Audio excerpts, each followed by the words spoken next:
We have some of these gaps, there's a few of them around where the joints have opened up. And I just want to get some of that filler in there, and then we can sand it out, and I can finish sanding. So today I'm going to do a little video on filling wood, mixing natural colored wood fillers.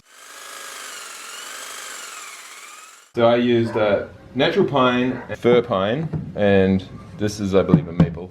I figure I can get a pretty good match with mixing them together, that's the natural, that's the fir, and this is like a mix, which is probably a little bit more natural than fir, and that looks like a fairly decent match. I'm mixing two together to get the best color match I can with the wood that exists. If you're doing holes instead of cracks, then you could almost just about use any color, because there's lots of different colors in the wood. You could use a darker one for holes and it'll look natural, but because I'm doing linear kind of lines, I really want to get it as close to match as I can.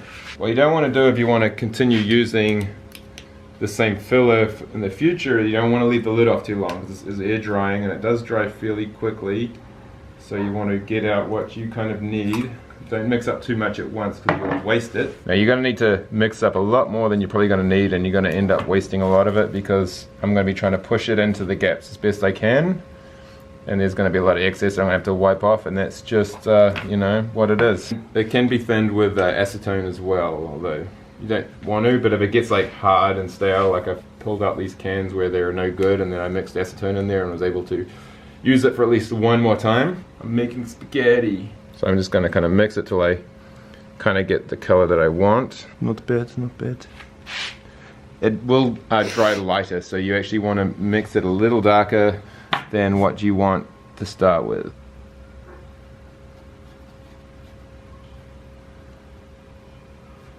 Also, I could fill this gap here too, perhaps.